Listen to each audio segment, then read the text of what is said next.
Imagine coming home from a morning workout, expecting to see your daughter at her desk, only to walk into a house of silence and blood. This isn't just a story of crime, it's a story of 12-hour shadow that moved across two cities, leaving a trail of broken lives in its wake. 23-year-old Rahul Meena's night of violence began with a rape in Alwar and ended with an attack in Delhi that resulted in the death of 22-year-old woman. Rahul Meena was arrested on Wednesday night after allegedly raping and murdering the daughter of an IRS officer in Delhi's posh Amar colony area. The Delhi rape and murder targeted a home where he was employed as a helper until a few months ago, came barely 12 hours after the rape of a woman in Alwar. On Tuesday night at around 10:30 p.m., the accused Rahul Meena allegedly entered his neighbor's house in Alwar, pushed and assaulted her before raping her. He is also accused of covering her mouth, strangling her and throwing her to the floor before committing the rape. He allegedly bit the victims at several places on her body. While leaving around 11 p.m., he threatened her and asked her to keep quiet, warning that if she informed anyone, he would kill her along with her husband and children. An FIR was registered by Alwar police based on the victim's complaint. The next morning, Rahul reached Delhi and entered a housing society in southeast Delhi's Amar colony at around 6:30 a.m. He then proceeded to his former employee's flat at around 6:39 a.m. He left the house around 7:30 a.m. When the girl's parents returned home from the gym at around 8 a.m., they found their daughter lying in a pool of blood. Her clothes were torn and she was found naked from the waist down.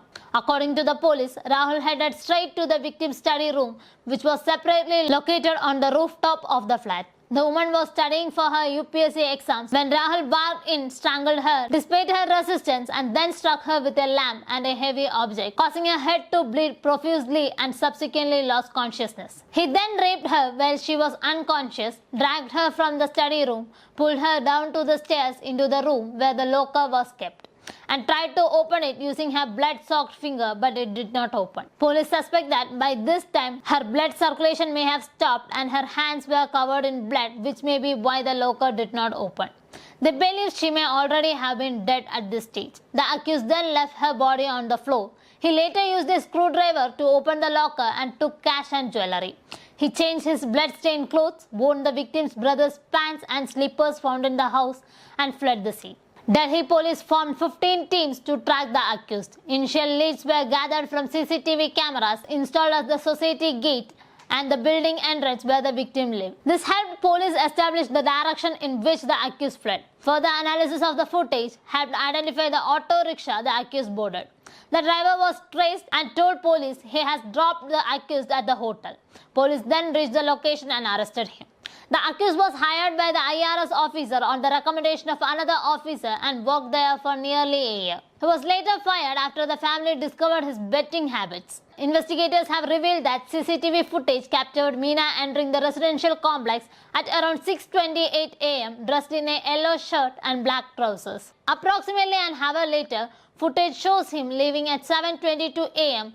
wearing different attire, white trousers and what seemed to be a full-sleeve yellow t-shirt. According to sources, he was carrying a black backpack as he exited the upscale Kailash Hills residence. Investigators suspect that he may have changed his clothes after committing the crime and briefly stopped at a nearby park before fleeing. The victim, an engineering graduate and UPSC aspirant, was home alone at the time. Her parents discovered her lying in a pool of blood with belongings strewn across the house when they returned around 8 a.m. The victim's clothes were found torn and she was partially unclothed from the waist down. Preliminary investigation suggests she was raped before being strangled, allegedly with a mobile charger cable. The police have filed a case of rape, murder and robbery, although confirmation of sexual assault is pending, the result of a medical examination. Police stated that Meena was previously employed through a recommendation from another officer. During his employment, he reportedly took money from the family for errands but failed to pay shopkeepers, instead buying goods on credit. This behavior reportedly led to his dismissal. To fund his betting, he allegedly cheated the family and also money from people in the area. For example, he would take money from the family to buy medicines but would not pay the shopkeeper, instead taking the medicines on credit. When the family found out, they dismissed him. This grudge had formed into a crime that shocked the whole Delhi city. We will bring you more updates on this. Thank you.